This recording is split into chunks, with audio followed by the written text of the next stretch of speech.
Boa tarde! No Nesp Notícias desta quarta-feira, 2 de julho, a gente vai falar de Copa do Mundo. Será que o Brasil avança para as semifinais? E ainda... Partida entre Argentina e Suíça só acabou na prorrogação. A gente acompanhou o jogo na casa de torcedores das duas seleções. Bauru tem mais semáforos que a média nacional.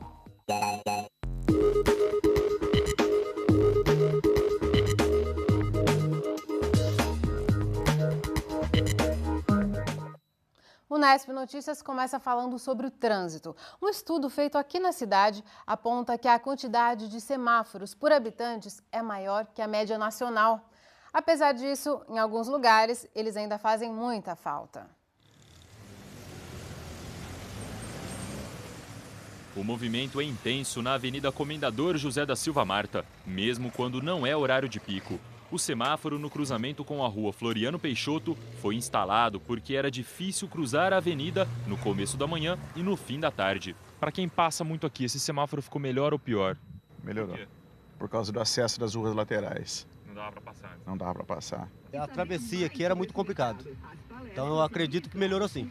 Eu acho que ficou mais fácil para quem quer cruzar a avenida. Mas às vezes eu fico preocupada quando o trem passa. Aí o trânsito fica pior. Esse é um dos equipamentos mais novos na cidade. Bauru já conta com 184 cruzamentos com semáforos. Um excesso, de acordo com o levantamento deste pesquisador.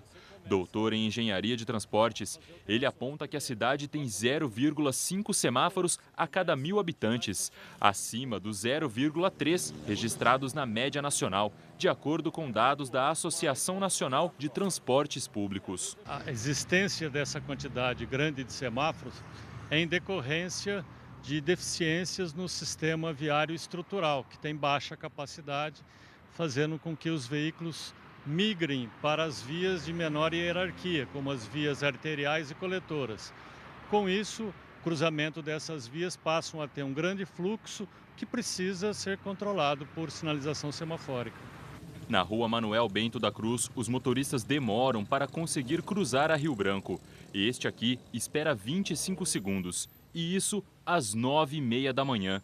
Ainda de acordo com o pesquisador, algumas ruas precisam de mais espaço para a circulação de carros. Algumas vias, principalmente na direção norte-sul, elas têm uma largura bastante interessante.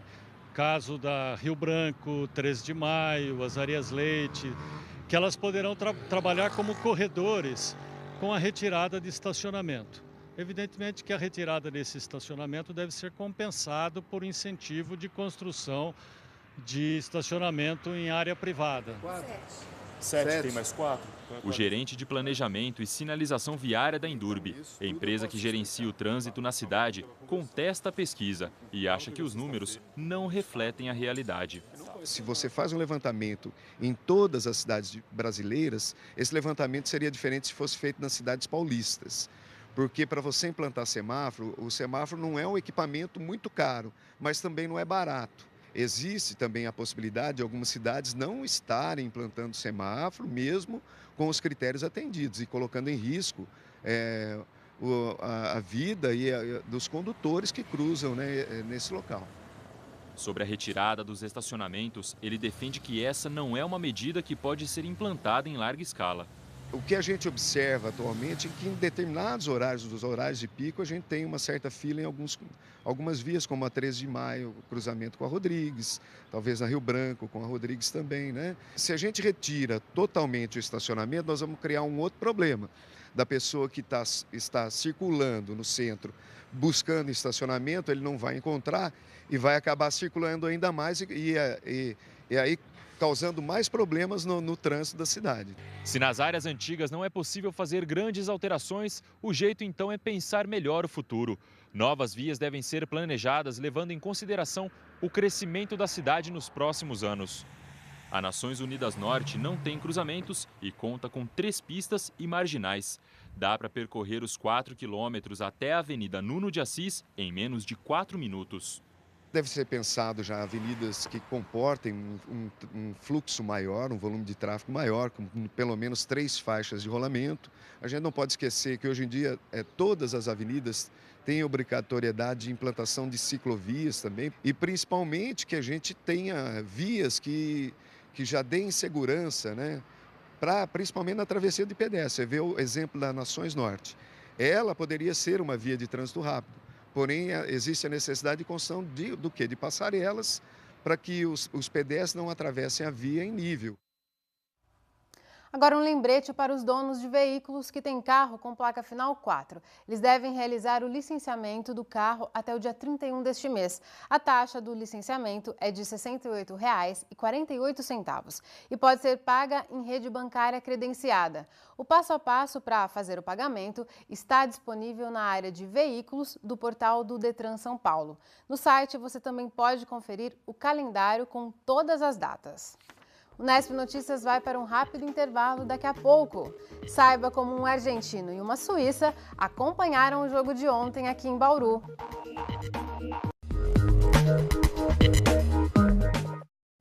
A Prefeitura de Bauru divulgou hoje a lista com os nomes dos sorteados da fase 2 do programa Minha Casa Minha Vida. No total, são cerca de 2.000 imóveis em vários residenciais. A relação completa você encontra no link que está aí na sua tela, unesp.tv, sorteados MCMV.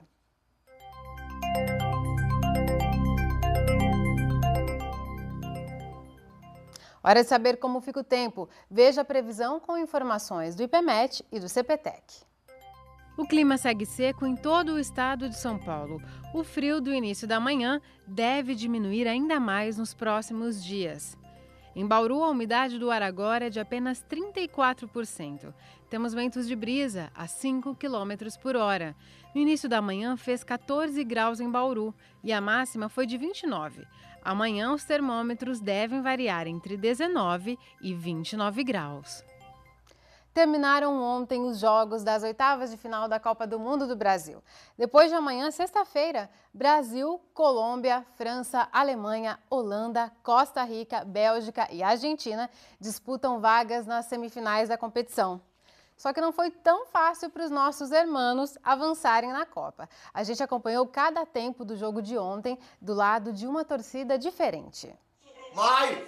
Esta torcida tem sotaque diferente. Vai, Messi! Daniel mora no Brasil há 15 anos. Casou com uma brasileira, teve um filho, trocou de país, mas o coração permanece azul, branco e apaixonado.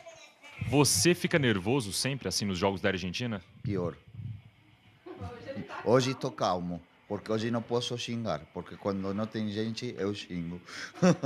Nós acompanhamos os primeiros 45 minutos das oitavas de final contra a Suíça. Tensão de um primeiro tempo sem gols e muita torcida para que as redes balancem no segundo tempo. Não quero que chegue a prorrogação, porque a minha prorrogação me mata. É algo que, e muito menos os pênaltis, porque acho um resultado injusto, acho sorte, não acho esportismo. E a torcida dele é reforçada por um apoio dúbio da família. Eu torço para as duas nações, e como eu disse, se der Brasil e Argentina na final, eu não vou assistir, porque é capaz de eu ficar louco no meio do jogo. E eu vou ficar sabendo se tiver fogos de artifício ou não, vou saber quem ganhou. Depois de um primeiro tempo de nervosismo argentino, nós viemos conferir o restante do jogo de quem vive a expectativa de uma classificação da Suíça. Alícia veio passar 2 meses em Bauru, intercâmbio bem no meio da Copa. Menos aflita que nosso entrevistado hermano, ela come, conversa e se diverte com os amigos durante toda a partida. E em sua tranquilidade europeia, mesmo com o 0-0 no tempo normal, ela mantém o otimismo para a prorrogação. Sou muito feliz para a Suíça porque joga muito bem. Espero que vai ganhar. Aqui o apoio vem dos amigos e são 2 motivos para torcer para a Suíça. É só para apoiar ela ou é porque é contra a Argentina também? Não, também porque é contra a Argentina, mas é mais em apoio a ela mesmo. Apesar de todo o pensamento positivo, não teve jeito. A conversa no celular foi interrompida pelo gol da Argentina. Gol! Já era. No último minuto, Por pouco, a Alícia não comemorou o empate, mas não teve jeito. Suíça desclassificada. Com seu país eliminado, a Alícia já decidiu quem vai continuar acompanhando nessa Copa. Para o Brasil, porque eu gosto do time do Brasil. Eu estou aqui agora. E o Nesp Notícias quer saber a sua opinião sobre a Copa do Mundo. O que mais te surpreendeu até agora? A falta de grandes manifestações, a organização do evento, o avanço para a segunda fase de seleções menos tradicionais, o nível dos jogos ou nada te surpreendeu? Você pode participar acessando o nosso site ou então pelo aplicativo de interatividade para TV digital. Se você nos assiste aí pelo canal 46.1, vê um ícone de interatividade na sua tela. Clique com o controle remoto e tenha acesso a conteúdos extras, além de participar da nossa enquete. Quem também vai opinar sobre a Copa do Mundo é o professor Zeca Marques, da Unesp. Ele já está aqui no estúdio e conversa com a gente ao vivo sobre o desempenho do Brasil. O Unesp Notícias volta daqui a pouco.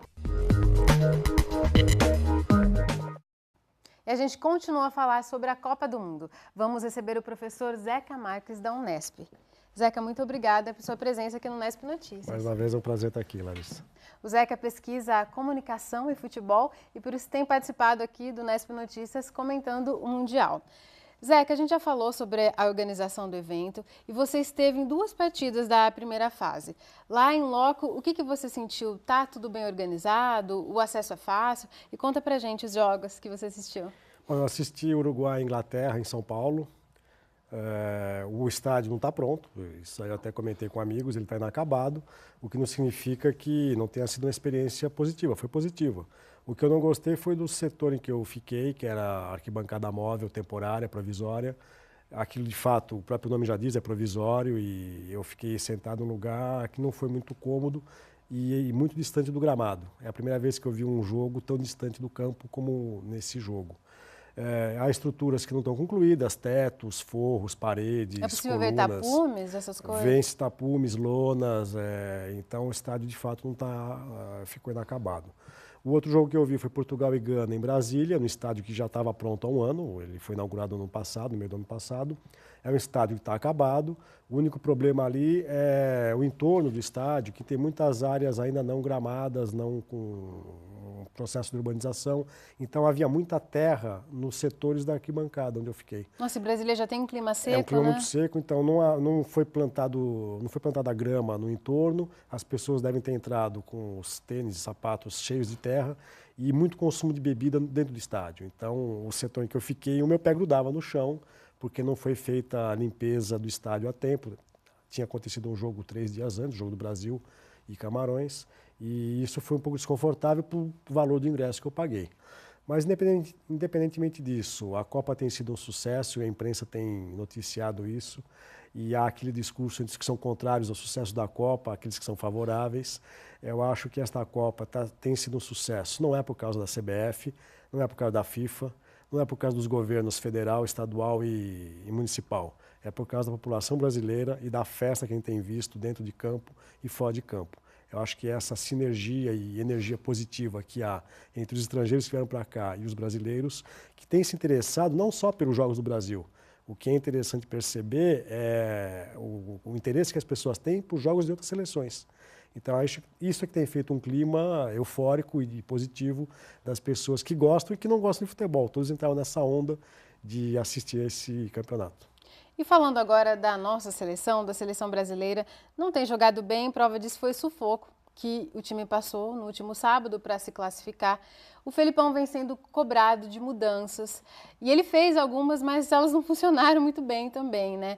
O Paulinho foi substituído pelo Fernandinho, não correspondeu. O Jô parece que quando ele entra no lugar do Fred, a gente quer o Fred de volta. Tem a questão do Daniel Alves, que também vem sendo pedido que o Maicon entre no lugar dele, mas quem acompanha os treinos diz que o Maicon também não está bem. Eu queria saber o seguinte de você, Zeca. Qual que é o maior problema? É a falta de repertório desses atletas? Seriam atletas medianos? Ou o problema é o nosso técnico, que não sabe tirar o melhor proveito desses jogadores? Eu acho que nós não tínhamos muitas opções de troca de nomes. Obviamente, cada um tem a sua preferência. Essa seleção não me diz muito. e não diz muito a grande parte da população brasileira, porque é uma seleção de jogadores conhecidos dentro do Brasil. Não é o caso de um Neymar que jogava aqui e foi jogar no exterior. A seleção tem muitos jogadores que sequer fizeram sucesso no Brasil, foram muito jovens para o exterior e que fizeram uma carreira completamente despercebida do público brasileiro. As pessoas estão conhecendo agora, durante a Copa, estão conhecendo agora né? jogadores. Então, essa falta de aproximação com a seleção que sequer joga amistosos no Brasil, os amistosos são feitos na Europa, nos Estados Unidos, quer dizer, essa falta de contato com esta seleção que está em campo faz com que a gente tenha sempre aquela ideia de um certo distanciamento. O treinador, já disse isso aqui há cerca de 2 semanas, é um treinador que não tinha mercado na Europa, veio para o Brasil, rebaixou o Palmeiras, então é um treinador que tem métodos de treinamento e métodos de motivação que já estão ficando um pouco obsoletos. E a própria CBF, por meio da sua comissão técnica, impôs uma condição de que o Brasil tinha que vencer esta Copa de qualquer maneira. Havia vários discursos do Carlos Alberto Parreira, que é o assessor técnico do Filipão, dizendo que o título é certo e que o Brasil será hexa. Então, esse tipo de imposição de um objetivo a priori fez com que a seleção já chegasse para uma Copa em casa com uma cobrança muito grande. E eles estão sentindo esse peso, né, Zé? E aí tem outro discurso que a gente vê na imprensa esportiva que do emocional. Uns dão muita importância à questão emocional, outros relativizam. A questão emocional ou é a causa ou a consequência, aí tanto faz. Mas ela tem um componente importante, porque não dá para imaginar jogadores que fiquem em prantos dentro do campo. O problema não é chorar, o problema é que eles não conseguem se restabelecer e se recompor para entrar dentro do jogo. Então eu acho que o Filipão tem pecado pela teimosia de querer manter um time vitorioso que já faz um ano que teve o seu auge, que foi na Copa das Confederações. Essa implicância, essa idiosincrasia de querer manter sempre o mesmo time é o que tem motivado essa falta de flexibilidade e de maleabilidade do time dentro de campo. Mas você acha que dá para fazer mudanças significativas que vão alterar o desempenho dessa equipe? É sempre arriscado. Eu também, se fosse treinador, eu ficaria em xeque, porque a mudança pode desequilibrar aquilo que já está equilibrado, mesmo que o equilíbrio seja pequeno.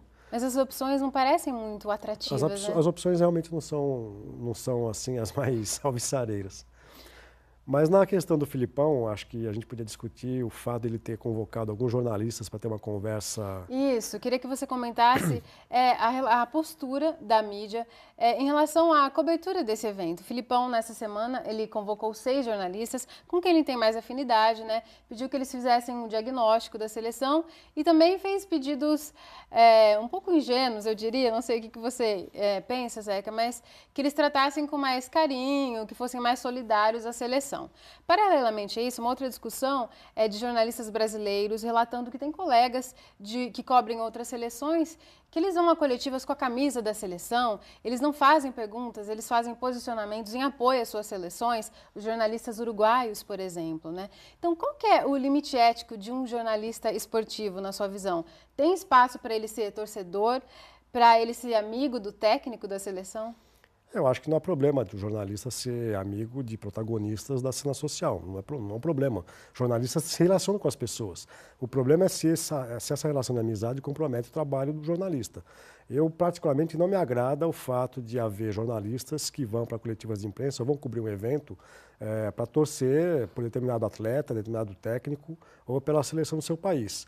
Então me incomodaria se eu visse jornalistas envergando as camisas de clubes ou de seleções num trabalho profissional. E a gente tem muitas críticas à imprensa brasileira, mas a imprensa brasileira ela consegue ter o que há de melhor e o que há de pior. E ao passo que em alguns países a gente vê que só há questões muito problemáticas. Então essa falta de isenção, de independência, acho que a palavra-chave é independência e transparência no trabalho que se faz. Nesse convite que o Filipão fez, se eu fosse convidado, primeiro eu ficaria muito constrangido. Provavelmente não recusaria o convite, por gentileza, por cordialidade, mas eu ficaria muito constrangido e acho que esse convite espelha a situação do jornalismo brasileiro que não tem representatividade. Porque o ideal seria que ele convidasse o presidente da FENAGE, a Federação Nacional de Jornalistas, que ele convidasse sindicatos, presidentes de sindicatos de jornalismo, que ele convidasse presidentes de associações de cronistas esportivos, que há várias nos diversos estados brasileiros, mas veja que nenhuma liderança foi convidada, até porque essas lideranças não existem. E essas entidades estão deixando de ter a representatividade que poderiam ter. Então é uma questão quase deontológica para o jornalismo, se o jornalista deveria aceitar esse convite ou não.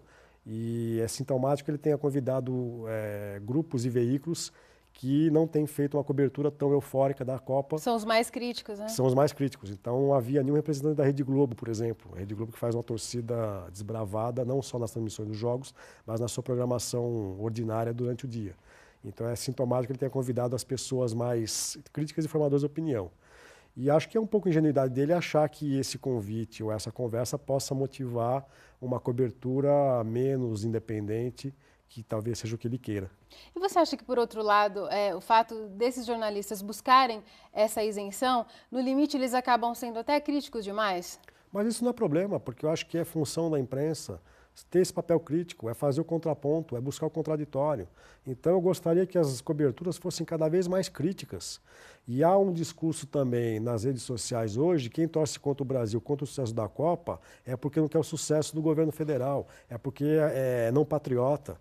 Eu acho que uma coisa não exclui a outra. Nós temos que ter um juízo crítico diante de qualquer questão que envolva o nosso mundo. E o jornalismo, por definição, tem que ter esse distanciamento e essa cobertura crítica. Então não me incomoda, eu acho que tem que ser mais crítico ainda.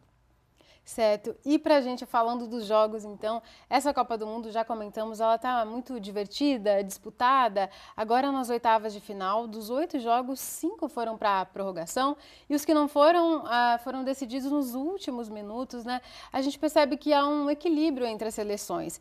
Esse nivelamento, na sua visão, ele é um nivelamento por cima ou por baixo? Tá todo mundo jogando mais ou menos ou tá todo mundo jogando muito bem? Eu acho que é um nivelamento pela média. Imaginemos um losango, que é a imagem da bandeira brasileira, aquela figura em amarelo é um losango. É como se fosse uma imagem losango. O meio está recheado de equipes que estão no mesmo nível. Então, uma, duas ou três, talvez um nível um pouco acima e outras um nível um pouco abaixo. Mas eu acho que esta Copa se caracteriza não pelo futebol bem jogado, mas pelos jogos muito disputados e muito emocionantes, que se decidem sempre nos finais de tempos de prorrogação, de tempos normais. Então, é uma Copa que não tem assim, uma seleção extremamente superior às outras, elas estão todas muito niveladas e acho que a beleza dela não é pelo futebol, é pela disputa, pela competitividade. Passou a ser uma Copa de muita competitividade, em que o vencedor de um jogo pode ser a equipe A, pode ser a equipe B. E tem o vigor físico, que é muito importante também nessa Copa. O vigor físico, acho que foi preponderante. As seleções europeias não vieram na sua plenitude física nem técnica. Isso explica o insucesso de várias delas. Portugal, Espanha, Inglaterra, todas elas caíram logo na primeira fase. E a questão da temperatura e dos horários dos jogos. Eu acho que, já comentamos isso, é desumano um jogo à 1h da tarde no Nordeste por força do calor, da umidade e da incidência de raios solares. Tanto que no jogo de domingo, Holanda e México, a gente percebia que as arquibancadas que tinham exposição solar estavam vazias porque os torcedores foram se refugiar nas marquises para poderem ficar protegidos do sol. Quer dizer, nem os próprios torcedores aguentaram. Enquanto mais jogadores, né? Por isso que a Holanda acabou se precavendo no primeiro tempo e jogou tudo no segundo tempo quando estava com desvantagem no placar. Tá certo. Muito obrigada, Zeca, por suas contribuições. Um abraço, até a próxima. O Nesp Notícias termina agora. Reveja as reportagens dessa edição acessando o nosso site. A gente volta a se encontrar amanhã às 5h30 da tarde, ao vivo. Tchau!